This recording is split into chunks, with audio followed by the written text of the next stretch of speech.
Hey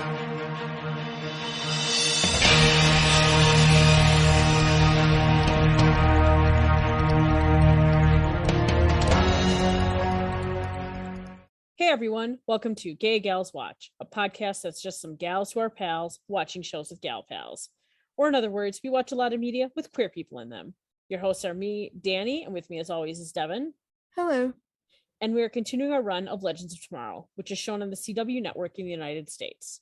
Today we're on season 6, episode 11, titled The Final Frame. As always, we want to thank everyone who has subscribed, listened, and tweeted at us. We are glad we are not the only ones who love Legends of Tomorrow enough to fangirl over it. And as a reminder, we are not a spoiler-free podcast, and we will for sure talk about promos and verified spoilers. So this is your warning. And if we fly through this episode, it's because we're trying to beat the storms that Danny's experiencing. Yeah, my power's already gone out once when we tried to record, so we're gonna chop this way through and hopefully get through it. So yeah, I guess first of all, welcome back, because Legends hasn't been on for a couple of weeks. We're assuming due to the Olympics that they didn't want to compete with that. Yeah. So, which I was perfectly okay with, because then I got to watch 15 days of the Olympics and basically just binge on all of the weird and crazy sports that are apparently Olympic sports now. Right. And hey, we didn't leave everyone as long as we said we would. We dropped a special episode. It was fine. Although you and I decided, we saw a tweet that was talking about how to reinvigorize the Olympics, and my favorite was redoing the triathlon. Yeah. Which is typically running, swimming, and biking, correct? Yeah, I think so.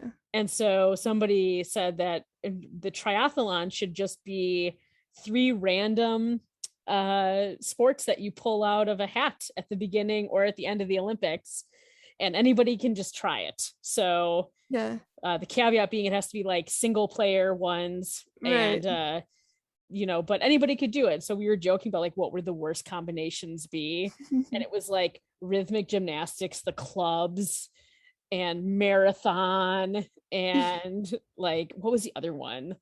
Oh, I don't remember what it was, but it was something wild though. Yeah, give him like trampoline or something. Yeah, like trampoline or skateboarding.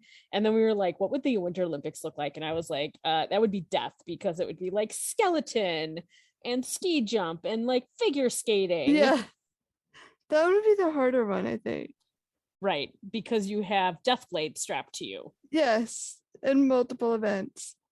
Or you're hurling yourself down a tube, head first on a TV tray. So that's amazing. But okay, Olympics are over. We have 6 months until the Winter Olympics because of the pandemic. So it's a little weird. It's wacky. Yep. But why don't we jump into the episode, because we have a lot to talk about. And Devin, why don't you start with the episode description? Wait, one last thing about the Olympics. We love you, Simone Biles. Oh, hell yeah. And definitely take care of yourself. And she has nothing to prove to no one. So that's right. Okay. Episode description. Back on track. We were trying to get through this fast. This isn't working. When the Legends track down another alien pod, they find a device that transports them to a cosmic bowling alley.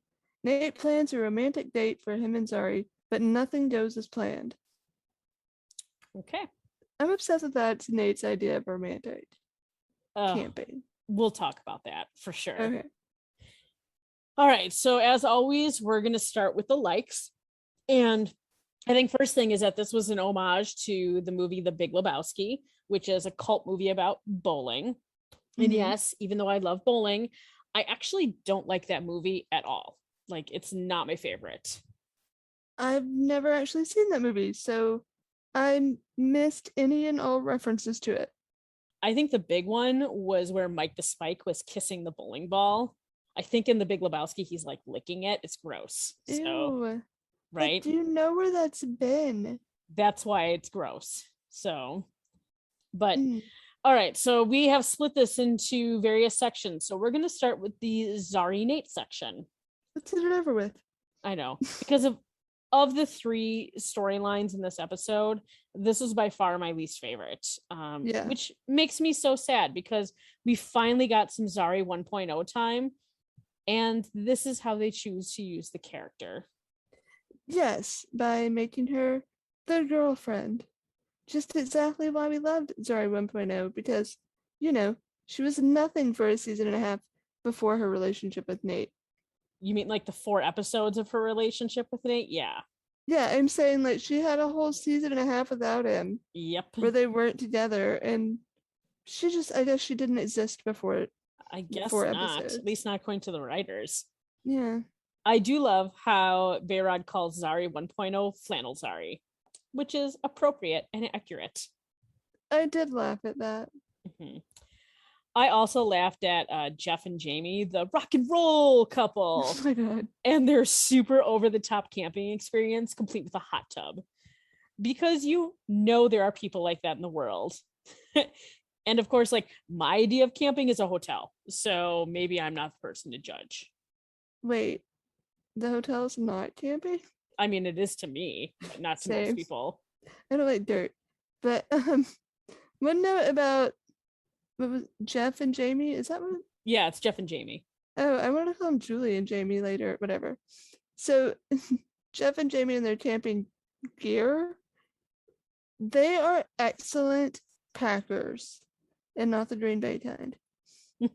We just see their truck there with them, right? So that means they got all of that stuff there in that one vehicle. Yep, That is impressive. it is. That's some Tetris packing. Yeah. And I don't know why, but Nate saying, "Is it just me or does that cloud look like Mick?" made me laugh. And only on Legends would that dialogue even make perfect sense. I also loved that that shot went right to Mick leaning down and staring at the bowling ball. So it was very clear, like, oh, yeah, that is Mick Mhm. staring, oh, and that's the Earth. Yep. I wasn't sure how all 3 storylines would fit together as they seem to be really separate, but they did a good job of connecting all 3. Yeah, I think so. I especially loved how there are now 2 giant holes in Alaska and Canada and a giant palm in the sky while Mike was bowling was also a nice touch. Did you notice too that, like, when Mike went to bowl, from Nate and Zari's perspective, you could see the ridges from his fingertips. It Yeah. was pretty genius. Yeah, I liked it. So I do not know how Zari did not slap Jamie when she started making super judgy comments about long distance relationships. Like, I took personal offense as a lesbian because long distance relationships are so prevalent in queer relationships. Hmm. And for Jamie to insinuate those relationships weren't the same or as healthy was frankly insulting. Yeah. So I'm really glad that Zari pushed back on Jamie for making those comments. And it turned out that the real unhealthy relationship was Jamie and Jeff's all along. Take that, judgy Jamie. Though Jeff is a total dick, which we will discuss later. Yeah, they both of them were terrible, terrible people. Yes. And maybe the end of the world is not the time to have the relationship defining talk. Sorry. Really? You know, but I also understand that she needed to hear from Nate that not being together like hurts his heart. Yeah, I think she needed to know he wasn't just content with her just being pulled out for 24 hours at a time. Mm-hmm. And like we're stopping to see her occasionally. And because he is out in the world interacting with more people. Right. But he's like dealing with it because that's their situation. But it's just as hard on him as it is on her. So I think that was important for her to know, like you said. But also time and place, y'all. Time and place. Yeah. Save the world first and then have your RDT. Yeah. So here's my question. Do you think the show will continue this like Zari 1.0 and Zari 2.0 back and forth into the next season? I mean, I'm glad to get Zari 1.0 back, but I'm worried we're going to have less character development for both versions of Zari. I'm wondering if with Constantine gone next season, they're going to try to merge the two Zaris somehow at the end of the season. And maybe that's what this storyline is a setup for. So like Zari 3.0 that will end up with Nate. Yeah, I mean, maybe part of Constantine's descent into darkness is that he accidentally merges them Wouldn't that be something? because I don't think we know which Zari is in season 7. I mean, we've seen a No. couple pictures, but because they're all in the 20s look, you just can't tell. Right. Wonderful. So yeah, that'll be interesting. All right, so the next one is the Constantine, Bayrod, Gary, Ava one. Mm-hmm. And I am not at all shocked that Bayrod has cookbooks for marijuana cooking. Like, not at all. I am surprised that he's so bad at the execution of the recipes, though. I would have thought he would have perfected them, but maybe he's been relying on Gideon too much. Either that or maybe he's a cook and not a baker, because those are two very different skills. That is true. Like, I cannot cook, but I can bake. And I'm an okay baker, but like cooking is where I'm really good. So yeah, so we'll see. But still, yeah, still not shocked though. They had a whole cookbook for marijuana cooking. Yeah. No. I really didn't understand the reasoning story-wise for not letting Ava, like their co-captain, know what was going on. Now, I get it was because Jess McCallum was directing and they needed her in less scenes, but character-wise, I don't know if it really made sense. I think that Gary said that being stuck apart from Sarah and not knowing where she is or how to get to her could be a trigger, which I could kind of believe. So I didn't question it much. And we know that she's also stressed with wedding planning. Yeah, that's a good point. I forgot, Sarah was missing for half a season. And yeah, that could be a little triggering to Ava. Yeah, just a little, maybe. However, we did get to see Ava in a gorgeous wedding dress. Literally, it took my breath away. She looked so good. And I was joking during the show that she would look good in any wedding dress. And then Gary proceeded to immediately prove me wrong because that final dress was ridiculous and hideous. But also, props to them for trying to gay it up with the rainbow taffeta at the bottom, though. Love the rainbow taffeta, but not really Ava's style. Let's also not forget to give proper homage to the hilarious bird veil. And that's how you know Ava is really stressed about the wedding. No way would a clear-headed Ava Sharp consent to anything that was going on with that outfit. Yeah, Jess McCallum did a interview where she talked about she asked them to put the owls on the veil on purpose because apparently her mother-in-law, it sounds like Nick Bishop's mom, passed away a couple months ago, and she was really into owls, so she did that kind of as like a a memorial type to her mother-in-law. So I thought that was really good, but it was also really fucking funny. So yeah, I liked that whole thing. It was super good. At first I thought Gary was going to play on Ava's insecurities about her body or something when he was like, I need to stall her. But no, it was just about adding more and more stuff to the dress. Like that entire montage was hilarious. And I could see Ava totally letting loose and just trying on everything. I loved every bit of it, even Gary in the dress dancing with her, which I know we were hesitant about when we saw the promos. Right. But it was awesome. And seeing Ava have fun is one of my favorite things. I also really liked that his complaint about the shoulders was about the dress being boring and not, as you said, playing on any insecurities about her body. Yeah, it was very much like, oh, are you okay with plain shoulders and not like, oh, are you sure you want your shoulders showing? Right. Like, which is what it would normally be. With judgy people. Judgy. Yeah, I did like Gary kind of dancing around, but I have to laugh because Ava cannot hold her liquor. Let's be real. No. Like, how many times has she drank and like either done terrible karaoke or ended up in the toilet on the Wave Rider or passed out with Sarah talking to her? So I just don't think clones can really handle their liquor, apparently. Okay, to be fair, she might have just been drinking and having fun because she seemed together when dealing with when she found out like what was going on. That's true. She wasn't drunk, you're correct. So, but still, it just kind of made me laugh. It did, yeah, because I had the same thought at first, and I was like, well, no, she kind of took control. So I think she was just blowing off a little steam. Yeah. So on the opposite side of the spectrum, Constantine is clearly just going deeper and deeper into the dark side. Yeah. It's interesting that none of the legends so far seem to be noticing a whole lot. Not that I thought Bayrod would be the first one to notice. Well, I think we're supposed to think Barrod is kind of the touchy-feely type who is in tune with everyone. So, like, he would be the one to notice someone who is not themselves. That's what I think they're trying to feed us. But Yeah. I'm assuming if Sarah Lance had been on the ship and saw how he was acting, she would notice in like a hot second. oh, absolutely. Yeah. And I'm also assuming that if Zari 2.0 was out, she would also notice something was going on. Yeah, she has noticed that in other points of the season something was up with him. Mm-hmm. So I did laugh when Constantine either channeled Avatar: The Last Airbender or Captain Planet with like the four elements: fire, earth, air, and water. I've never seen Avatar. Listeners, you can stop booing in his name anytime now. So I'm gonna go with Captain Planet. Mm-hmm. But I laughed when Barrod was instantly like, "Do not try that magic shit on my brain. You blew up my brownies." Right? I was like, no, dude, take a step back. Don't do it.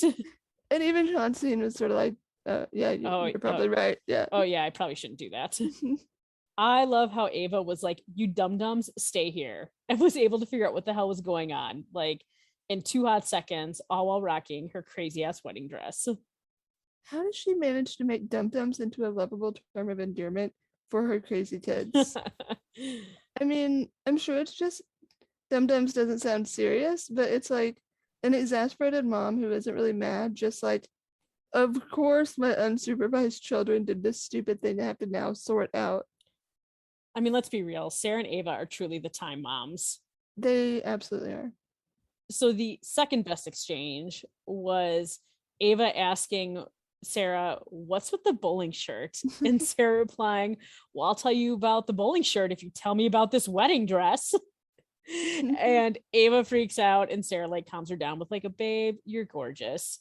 And it really was just Katie Lotz's, the way she said that line of like, if you tell me about this wedding dress, Yeah. was pitch perfect and fucking hysterical. Mm-hmm.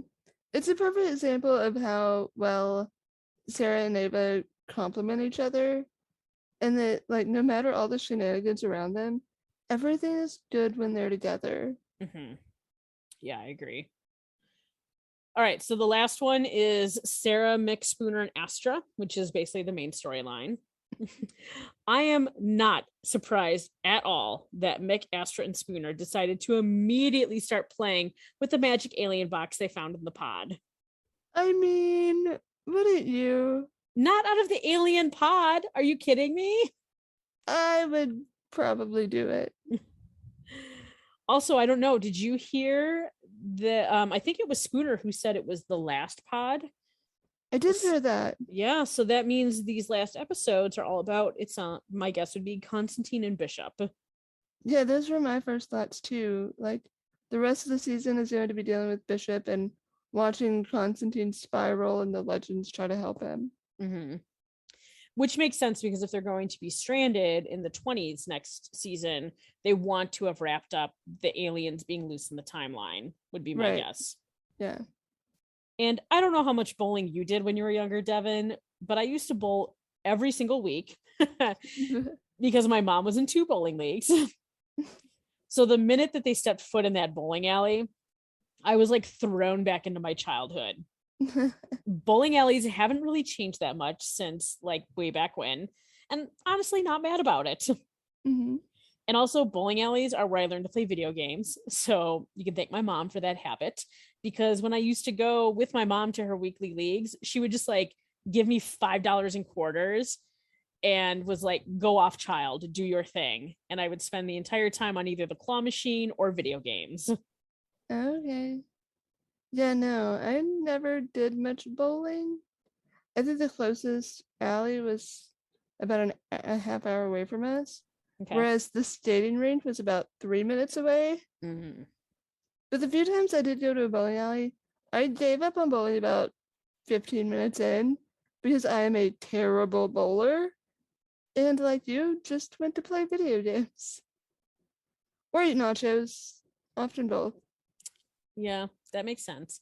Well, Milwaukee, which is where I grew up, is a giant bowling place. So there was a bowling alley like everywhere. It seems very Midwest. Oh, it's a very Midwest thing, but it's also a very particularly Wisconsin, Milwaukee thing. Like, Yeah. I think there was a bowling alley.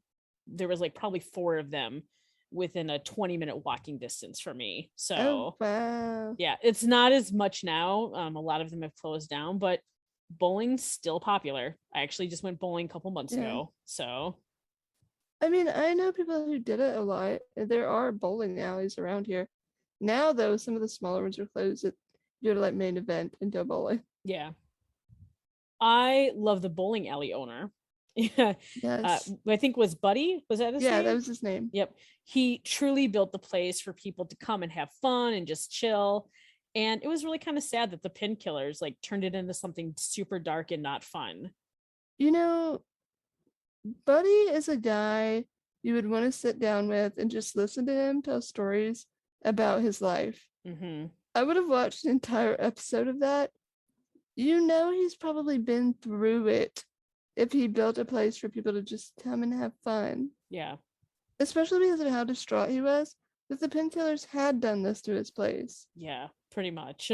Although I want to know who created the rules. Yeah, and like if you're the owner, can't you just like change them? Right? Were you the one who created the rule that the league champions got to decide everything? Because that, first of all, that sounds like a really poor thing to have done. Oh, terrible. Yeah, Because they could just decide like free beer until we're not champs anymore. yeah, that was a mistake. Yeah. And also, speaking of, who called that the team called the Red Shirts was going to die or be defeated? Oh, yeah. And that answer would be anybody who was a Star Trek fan saw that coming 10,000 miles away. Oh, yeah, instantly. And knowing from previous episodes that there are Star Trek fans in the writing room, it was definitely intentional. Oh, absolutely. Like, and the name of their team was even the Red Shirts.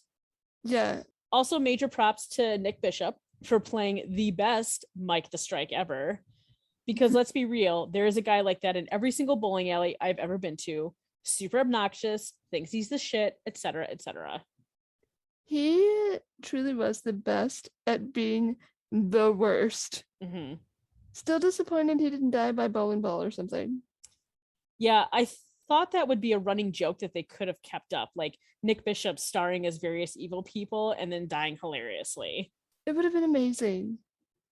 Yeah, and again, I saw some people on Twitter and whatnot who are like, "Why is this the third time that Nick, Jess's husband or fiance is playing?" COVID, people. The answer is COVID. They didn't have enough people. Yeah, like I really think it would have been funny to have him die again with something ridiculous, and then have him in season 7 at least once, Mm-hmm. and have it happen one more time just to keep it. Yeah, I mean, I think they're still doing COVID protocols even in season 7. So Yeah, I think so. I also call shenanigans on Mike and his team for not explaining the rules or consequences of cosmic bowling. Massive party foul, Mike. Not good.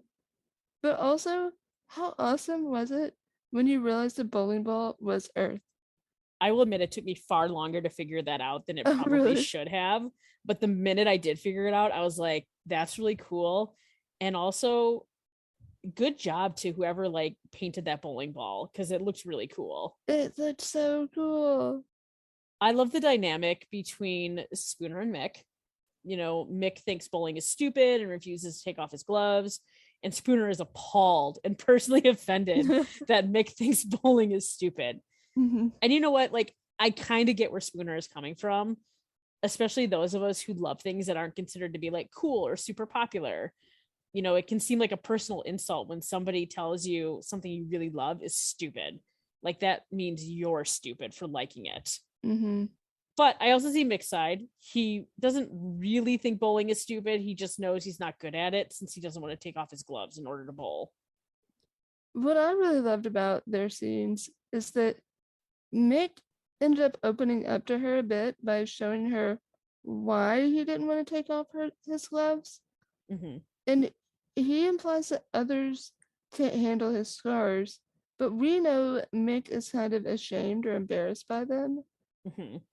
And Spooner both listened to him and heard him and adapted his gloves so that he could play and protect himself and feel comfortable. And it's not the same, but it's similar to when I was a kid in elementary school and we had to like play baseball in PE. With my disability, I couldn't run bases, but Hmm. I could hit the fuck out of a baseball. So it was set up where I batted and someone would run for me so that I could play and have fun too. Hmm. And this whole thing was someone saying, "Oh, you can't do this thing we all enjoy because of X." Well, we care enough to figure out how to make this work so you can enjoy it too. And like in other words, Spooner once again proved she is awesome. Of course. But I also see that you have the lesbian softball gene. Yes, of course. I could hit the fuck out of a ball. I loved everything about Spooner's bowling. The way she approached the lane, the fast pitch softball throw, even though that is not how you bowl, No. and her adorable little dance after she got a strike. When she knelt down to study the lanes and the boards, I was dying. Yep. Everyone knows someone like that. Even if it's not in bowling, it's in something else where they know they will study and know everything. Yep. But that softball pitch of the bowling ball, I felt bad for her shoulder. In the Comic-Con panel, they said she did that over and over and over again with a 12-pound ball. I mean, girl's got some muscles if she can do that, let me tell you. Yeah, and for someone who doesn't bowl, okay, but maybe you picked up a gallon jug of something like water or milk or something, that gallon jug weighs 8 pounds.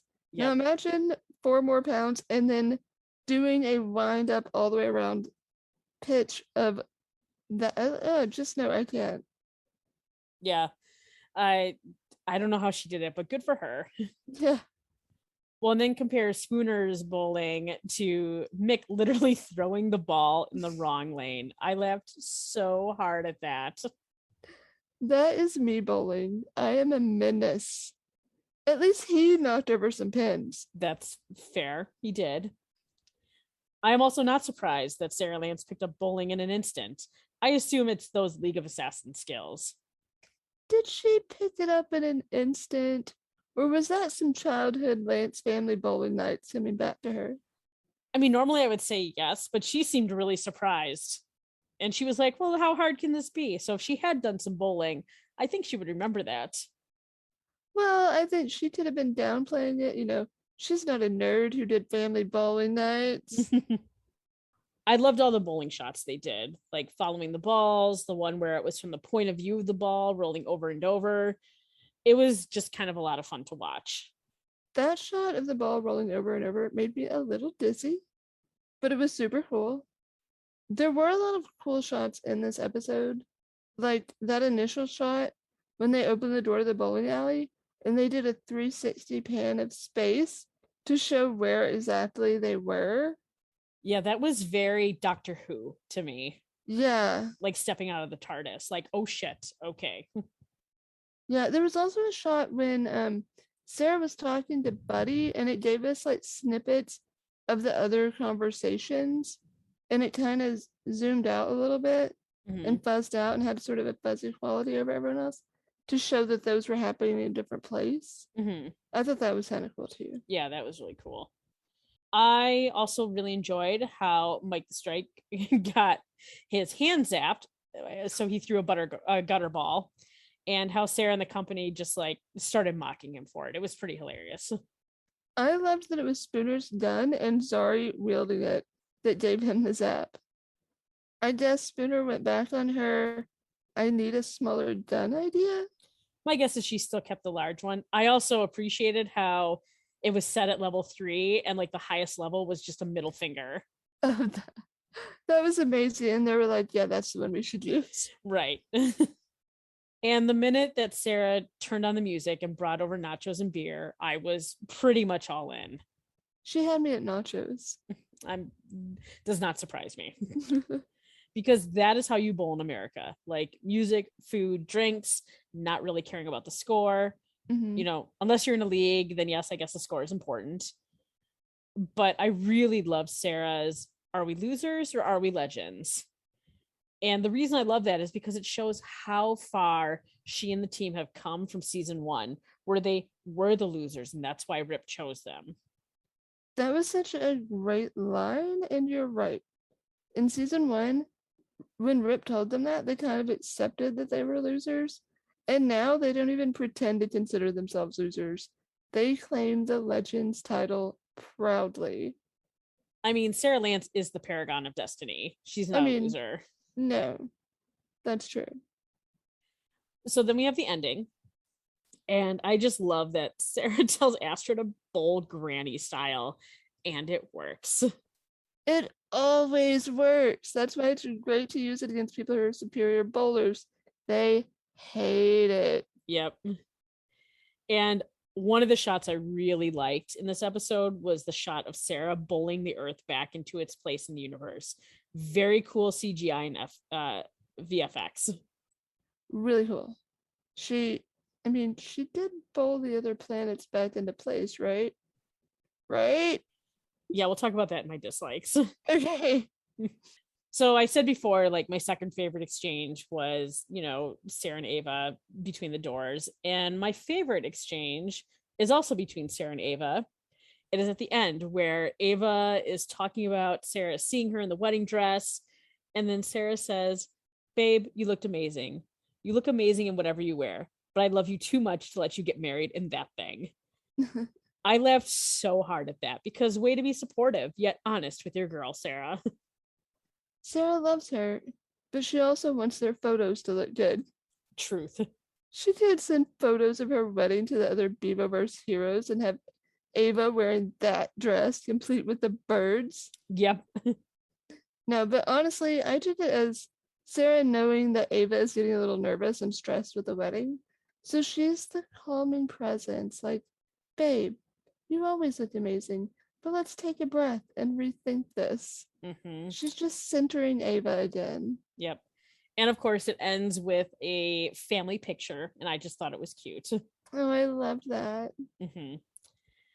Okay, so moving on to our dislikes. And as we always talk about, we do dislikes because you should always be able to constructively critique any and all media you consume. Mm-hmm. All right, let's start out there. I cannot believe that Nate took Zari 1.0 camping in Alaska. Yeah. This is a woman who grew up in a dystopia on the run, probably had enough, camping in her life. Mm-hmm. The girl loves food and technology, Nate. Like, take her to a nice hotel and a fancy 5-star restaurant. Take her to a place with fancy donuts and a cool arcade, and she would marry you on the spot. How does he not know this? Right? And you could tell, like, Zari wasn't all about this, like, at all.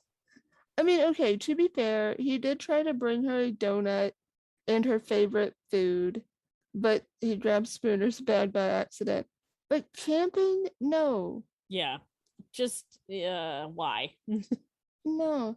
Take a little cash from the treasury there on the Wave Rider and take her to that new Star Wars hotel. Mm-hmm. Everything would be fine. Yep. Let's see what else. I am very disappointed, like I talked about, that they did not kill off Nick Bishop's character in a crazy ass way. Like, this could be the start of something Legends. I wanted it to happen so badly. Mm-hmm. So yes, I dislike that it didn't. Mm-hmm. And I loved 99% of the Gary and Ava stuff, but there's a part of me that is super uncomfortable with how much Gary idolizes Ava in her relationship with Sarah. It seems almost like a fetish. Yeah, I know. I'm sorry. I had to say it. But I don't know if that's just me projecting after Adam's comment about being a throuple back in the Comic-Con. Oh, yeah. I also think it's because both of us are grossed out by real person shipping, and to Gary, True. That's what it is. True. Like, to us, Ava Lance is our OTP because they are characters on TV. Yep. But they're as real to Gary as he is to Gary. Yeah. So, I mean, I wouldn't say I hate it, but only because it's not actually real. So I'll accept it for the joke it is. And that was a lot of words, and I don't know if they made any sense out loud like they did in my head. But No, It that's was true. I true. mean, that's exactly what it is. It's Gary as real person shipping, like Yeah. just two friends. Yeah, and that's weird. Yeah, and it's to like an nth crazy weird degree. Yeah, like to their face. Like, Yeah, like telling Ava, "Oh my god, it's bad luck to see you in your wedding dress." And she's like, "I'm not marrying you, dude. What's yeah. going on?" Yeah. So Which was hilarious. we'll see how it goes, but that's just a line they need to really tiptoe because it was getting a little weird to me. There's being supportive of your friends and there's being weird. Mm-hmm. Don't cross that line. Yeah, no. So you asked about Sarah bowling the other world, and so that's my question. Like, did they put all the other worlds back, or are all the people on those worlds dead? Because they weren't very clear. When they talked about playing for the survival of your species, that kind of indicated all those worlds are now dead, and that's like dark for the legends, real dark. Yeah. But then he did say they just get banished and not destroyed. So here's hoping.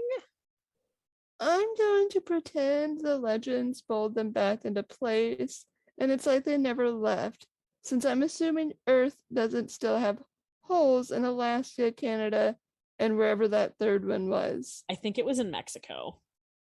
Yeah, okay. Yeah, still not good, but Yeah. like they definitely should have made that more clear. Right. Because otherwise, like I said, super dark legends, super dark. Like a simple line of everybody grab a ball, let's get them back home. Yeah. You Something. know? Let's see. What else do I dislike? Again, I do not care about Constantine and his battle with magic addiction. Mm-mm. I don't think they're going to kill him off like people assumed after this episode, but it will be interesting to see how they do write off his character. Yeah, I'm bored with the Constantine thing already. And I get why people assume they're going to kill him off. There was a line in it, this episode, that was said by Buddy, like the bowling alley owner, but I think DC might draw a line there. Yeah, I can't imagine that DC would give them permission to kill off one of their comic book heroes. So yeah, I just can't see it. mm-hmm. So my last dislike, I've seen this on my timeline and I thought we should probably address it. It's the fact that we got like 2 full makeout scenes between Nate and Zari, and then like sitting in each other's lap in the bowling alley, and yet the actual engaged couple just gets a hug. Yeah. I normally don't like doing comparisons like this because I know we got the Avalanche like fireworks thing, but and I know a lot of people point out that Avalanche is the main pairing, but if that's the truth, then I want them to be treated like the main pairing and not just have like a special kiss once every 6 episodes. Yeah. And I'll give this episode a slight pass because Jess was directing it and was trying to be in as little as possible, but still. I think it's compounded by the fact that we always see Nate and Zari 1.0 kissing in their episodes, like serious kissing. Yep. And that we don't really see the depth to their relationship like we've seen with Sarah and Ava's. So it's like all Nate and Zari's relationship seems to be is the physical side of it. And then we get Avalanche reunion of sorts after the bowling alley debacle, and they don't even get like a short peck of a kiss, like reunion, like, babe, I'm glad you're okay, whatever. Yeah, and that doesn't seem very in character for them. Yeah, it doesn't seem like them at all. So for all the couples, they need to balance it out. Yeah. For Nate and Zari, they need to balance out less making out and more maybe character development. Yeah. And for Avalanche, like, I can't believe I'm going to say this. It's not like less character development, but they need to balance out the like super, processing lesbian thing that's going on, on Ava's side versus the like, okay, you get like 1 makeout per episode every other episode. Yeah. Like, so we have the very physical straights and then the ultra processing Queer lesbian couple. Bisexual couple, Yeah. Like, yeah, it's definitely it's weird, and they need to figure their shit out. So just balance is all we're asking for. Right. Okay, so moving on to our minute of Miss Sandry. We do not have enough time on this podcast to get into Jeff lying to his wife about getting a vasectomy and not telling her. Just saying, that's a whole podcast. Now, I'm all about how it's like your body, your choice. I don't begrudge him of that. But if you and your partner agree to try for a baby and you are sabotaging it, that is not cool, because kids are one of those things you can't compromise on. Yeah, your body, your choice is one thing, but you need to be honest about that thing, especially all the implications this thing carries. I mean, I know couples who have trouble getting pregnant and they have sex all the time when the uterus haver is ovulating, even when sometimes they would rather do anything else. Both of them would rather do anything else. Right. And not in a like non-consent way, but in a mutual, fine, let's do this. We want to have a baby that badly, that kind of way. Right. So if Jeff is lying to his wife about a vasectomy and they're doing that, that is not cool. Nope. That is, to me, violating consent. And we don't know if that's what's going on here, but this has been another more than a minute of misandry. For sure. Jeff sucks. Yep. Okay, so let's move on to breakdown of the ladies. So let's start with Gideon. I am so glad Gideon is going to be an actual person next season because we haven't been given a whole lot with her. Although apparently now she has safety protocols. Very convenient, Gideon. Very convenient. All right, Spooner. Who knew Spooner was going to be the bowling phenom on the team? I also love that her foster parent is the one who took her bowling each week, and that's why she was so offended when Mick said that bowling was stupid. Yeah, and it's nice to know she didn't just have a terrible life. Yeah. But seeing her make inroads with another legend this week was great. Like, she's really fitting into the team well and becoming part of the family. Yep, I agree. That was a very family move. Okay, so next we have Astra. And Astra's utter distaste for things like bowling and teamwork shouldn't make me laugh as much as it does, but the actress is so good at it. Yes. And also, do we know that Astra / the actress was a lefty? Lefties represent. Not me, of course, but lefties need representation too. It was nice to see Astra step out of her comfort zone and listen to the legends and help them win by doing something she didn't want to do. Because she was afraid she wouldn't be good at it. She let them build her up and she did it. Yep. She even granny bowled. I loved it. She was like, fine, I'll listen to you. I'll try to do it your way. It's good.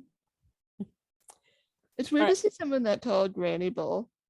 Oh, I forget how tall that actress is until you see her next to like Katie Lott or Spooner. Elizabeth, who plays Spooner. I'm like, wow, she is tall. Yeah. Okay, so next we have Zari. And honestly, I don't know how Zari didn't dump Nate after trying to take her camping in Alaska. Right, like, no, I'm done. I mean, again, does the show remember that this is a woman who was on the run for years and is a technology and gaming guru? Does this show remember anything about Zari before she was a girlfriend? Fair. I do appreciate that she wants to figure out her relationship with Nate. I just hope she talks to Zari 2.0 to make sure she's okay with sharing, like, being in the totem. Yeah. What I don't appreciate is the show, they brought Zari 1.0 back to what? Just be the girlfriend of Nate? Yeah, that's not great. It was nice to see Zari sort of assert herself and claim what she needed, but it was still about her relationship. And I want more than that for her. Like, I loved her and like the friendship she made with like Sarah and all of that. And it's just like, come on, man. Like, she's more than the girlfriend. Please let her be more than the girlfriend. Okay, so next we have Ava. And I think this episode really helps solidify why she's co-captain. Gary, Constantine, and Bayrod are afraid of her reaction and learning, the Earth has disappeared with Sarah. But when she does find out, what does she do? She absolutely takes charge and figures out what the fuck is going on, and all while we're wearing a ridiculous wedding dress. Nothing is going to keep her from Sarah Lance. And yet somehow it's not about her being just the girlfriend. See how that works? I know, you can do it, show. You can be both a real character and a girlfriend. All right, last but not least, we have Sarah. And this is the Sarah Lance I just love seeing. She realizes that something is wrong with her team of Astra, Spooner, and Mick. And instead of like marching over there and ordering them to suck it up, she figures out what would work best for them: beer, nachos, and just having fun without worrying about the score. Sarah always manages to put the legends in a position to bring out of them what they need to get a job done. And she does it by knowing how they all work and who they are. Sarah Lance has become a people person. Never thought I would say that. Right? I also love how supportive she was of Astra, like cheering her on, giving her a hug, etc. Also, last thing, don't think we didn't notice that Sarah got a cherry Coke when everyone else got a beer. What does it mean? Someone tell us. Although I did see a couple people who are like, does this mean she's pregnant because she's not drinking alcohol? No. No, it's the cherry thing, people. Do not put that in the universe. Do not. There have been no tentacles anywhere near her that we know of. Right. It's a cherry thing. It's not It's a cherry. a pregnancy thing. Or Mick would be eating cherries all the time. Right? It was just weird. So I did like in this episode how he was very matter of fact. Like in the beginning, he was like, I'm pregnant, not an invalid or whatever. He's coming to terms. Yes. All right. So, Devin, what did you think overall of the episode? I had fun with this episode. I really liked it. And like, okay, and I know I'm gonna go ahead and address it now. I know that like a lot of people are saying it's a filler episode. A lot of our feedback came with that it was a filler episode. I don't feel like it was. I don't. It did not move the like big bad storyline forward, but it moved the wedding forward. It moved the Nate and Zari thing forward. It gave us a little more heads up. Oh, Behrad found out something is up with Constantine. Like it moved other plots forward. Well, and I think we have to redefine what a filler episode is. Yeah. Because in a normal, which doesn't even happen anymore. I mean, how many shows do 22 episodes, 21 episodes? Mhm. Very rarely. A filler episode, correct, would not move a plot forward, but those filler episodes were always the best for character development because that's what they had to focus on. Mhm. And that is what this show is. So yes, technically filler episode because it didn't move the main plot forward, but there's so much good stuff with their characters.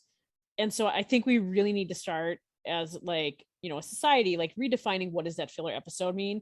Because so many shows at this point just they aren't doing the number of episodes that they're doing anymore. And so Legends is not ever going to throw away an episode when they only have 15 episodes to show. Right. Well, I know his people have said a lot of episodes this season have been filler, and I just don't think so. Just because the main plot isn't moving forward, smaller plots have been, even in like this episode. Well, I think about, season 3, which I consider one of my favorite seasons. Mm-hmm. The Malice stuff didn't come until the last few episodes. Right. Like they do a couple hints here and there, but it was mostly like Damien and it was Bebo and it was finding totems. Mm-hmm. But the main villain, big bad stuff did not come into like the last couple episodes. Yeah, even season 4, like it didn't really, the final thing didn't come into the last few episodes. Right. So I think of filler episodes as episodes that are basically like a character study, where if you threw that episode out, you don't really miss anything. But I think if you threw this episode out, you would miss a little bit. Mm-hmm. You would miss a little bit of the Nate and Zari stuff. Even though it's not my favorite storyline, their relationship did move forward. Yeah. In that. More wedding planning happened.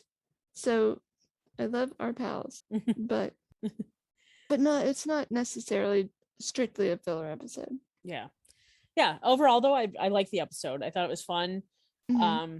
It's hard to mesh 3 random storylines together, but the writers did it, and I thought Jess did a really good job of directing. So I hope she had fun with it. It looked like her behind the scenes stuff looked really fun. Yeah, I think it was a great episode for her. like directorial debut. And I always appreciate that when she took over like the Instagram, she always makes sure to like focus on all of the people we don't get to see. So Right. camera operators and VFX, and I just I love her for that. Like I know some people are probably like, I want more of the actors. Dude, we see the actors all the time. Follow their individual Instagrams if you want their, want their Right. stuff. But I thought it was cool to be like, who's your stand-in that like you Yeah. used to like walk in and pretend to be Sarah Lance? Like that was fucking hilarious because it was like this older white balding dude. So I liked it. Yeah. All right, so we are going to do feedback from you guys, and then after that, we're going to do some thoughts about season 7 and upcoming last 3 episodes. So stick around for that. But let's start off with your feedback and some tweets. So from Cassandra, she said, not gonna lie, the first few minutes had me worried this would be another boring episode. Blasphemy, I know. But since the Earth reveal, I couldn't wipe the dumb grin from my face. This was a Jess episode through and through. It radiated warmth and positivity. Also, Ava's dress, and then it's like hard eyes. Yeah. Both Jess and Katie know what they're doing with their episodes, though I am beginning to get worried about the number of fillers this season. Just think about my comments about the fillers. Okay. But no, Cassandra's right. Like it did radiate warmth and positivity, the whole episode did. Absolutely. So then GRR said, last night's episode was great. It felt like a bonding show for Sarah, Spooner, and Astra. What I think would be cool and a great twist for the season is to have Nick Bishop be the big bad of the season, since he has been in 3 episodes. I mean, hilarious, and it would be a really good plot twist, but we know that that's not what's going to happen. So, yeah. All right. So Mia wrote to us and said, well, I love Sarah being supportive as always towards Ava and the other legends. I'm having flashbacks to Riverdale because that was Pop Tate, my king, who must be playing Buddy, I think. So okay. I think I read that the guy who plays Buddy, the bowling alley owner, is on Riverdale. I don't watch Riverdale, so I didn't know. And then she goes on, but I'm confused as to how Ava decides on the dress she's wearing in the promo because she rejected it in this episode. I'm sure she'll go back. She only rejected it because Gary was like making her feel insecure about it. Yeah. I think you're right. Okay, then we have Elise wrote us a novel. So but we love it. We love it, Elise. We do. I read every bit of it, but I'm going to cut it down for time. So she said, I like this episode overall. Even though it was filler, it was the kind of filler I enjoy, and we got to see everyone this week. Didn't care much for whatever was going on with John. I'll admit I'm curious as to how his story will end, though. I feel like Sarah would have immediately picked up on his whack behavior because she's known him the longest. Mm-hmm. She said, happy to see Sarah and Mick out with the 2 newest team members trying to track down the latest alien pod. I've been craving for Sarah Astra and Sarah Spooner scenes. Of course, they found the Hellraiser-like puzzle box and tried to open it. Mm-hmm. Happy to see Ava trying on some wedding dresses. Her response to Gary's concern was that it was bad luck he was seeing her in a wedding dress was gold. It's not bad luck, Gary. I'm not marrying you. I'm over Still Hacker or Natari or whatever they're called. I just don't understand how that's going to work. She had 24 hours until she had to go back into the totem. Honestly, she should take Nate with her and call it a day. I love them both, but this feels like they're prolonging the pain. Okay, I never liked the Still Hacker thing, but Natari? That makes me laugh. I like that, actually. Okay. Let's see. Elise went on to say, Jeff and Jamie, they were cringe level times 1,000. Agree. Nick Bishop as Mike the Strike. He plays a good, smarmy bad guy. This episode was no different. Kind of bummed we didn't see him die this time around. See, it wasn't just us. Exactly, aren't we all? And then Cherry Cola. The answer is coming, I promise. Tell us, Elise, tell us. She can't tell us. She's been sworn to secrecy. I don't really mean for her to tell us. Right. We don't want you to get in trouble. Yeah, no trouble. No. She finished by saying, Love the scene with Ava and Sarah on opposite sides of the door at the bowling alley. You can just tell the chemistry between these two are amazing. Sarah reassuring Ava she looked gorgeous was sweet. Overall, a solid episode. Looking forward to getting Bishop back in the game, though. Based on these last few interviews Jess has done, it's gonna be a doozy. Oh, yeah. Don't worry. We'll talk about it. Yep. Thank you, Elise. Yep. Thank you, Elise. And last but not least, we have Katie, who sent us an email. And I will again cut some of it out for time. So she writes, John and Bayrod had a good dynamic. John's darkness mixed with Bayrod's sweet, loving nature is a good foil for both of them. According to the synopsis for the next episode, Bayrod will be worried about him, so I hope to see more of them together. Yeah, that's a good way to think about it. Yeah. She goes on to say, Schooner carries around a weapon of mass destruction in her gun bag. Why am I not surprised? I love her. I noticed that when Rock and Roll Girl said to Zari, if you can do long distance, doesn't that show you don't need each other? It reminded me when Ava said, let's be honest, neither of us need anybody, but you are who I want. In my opinion, Zari and Nate's reactions were not as healthy. Nate kind of showed codependency when he said his heart hurts without her. It's a sweet line, but maybe I'm just not buying the whole thing. I want more for both of their characters than just relationship stuff. That's fair, but I do get what he means. Yeah. With his heart hurts. Yep. But I agree. Thank you all for your feedback. We love reading all of your tweets and emails every week. I really look forward to them. It's the highlight of my Monday when I'm at work. So yeah, and y'all are funny. Yeah. Okay, so let's talk about some spoilers. So I know some people are freaking out over season 7, and because it doesn't look like Sarah and Ava are wearing wedding rings. But let's slow our roll and let's see what happens in the finale. Also, let's think about this. If the situation of season 7 is that they're stuck in, we think, the 1920s or 30s, if they're wearing rings, they would constantly be asked where their husbands are. I would not be surprised if they are married and they do address that they don't wear rings if that ends up being the case. Yeah, I absolutely. So, although I will say, if they don't get married, I will be pissed. So yeah, because I thought they made clear in the Comic-Con panel that, like, not only does a wedding happen, but they do get married. But I guess we'll see. We'll see. So Den of Geek did an interview with Jess, and spoilers for the last few episodes of the season. Clearly the clone thing is going to come up, and it sounds like Bishop comes back and Ava interrogates him, not in the next episode, but the episode after. We know how little Bishop thinks about the Ava clones, so I am sure he's going to get under her skin. And the scene that we saw in the preview trailer where she's crying in the hallway is probably about that. I am so looking forward to that. Not because I want to see Ava cry, but because I want to see the Ava scenes that will result from it. And Sarah's not going to be happy Bishop made her girl cry. I mean, for real. So. But I am glad they're going back to this clone thing. Like, it doesn't make sense to have the creator of the clones and then never have Ava deal with that. I think it's funny because, Jess did a bunch of interviews this past weekend because she was directing. And she mentioned in a couple of interviews, like, yeah, I thought it was weird. Like, oh, we're going back to the clone thing again. But then she said, but then it makes sense when you think about, Ava doesn't really have a family, and who do you invite to a wedding, and all of those feelings come up when you do things like weddings or big family gatherings. Yeah, I didn't even think about that aspect of it. So I think that's really interesting. Like, will she want to invite Ava clones? Will she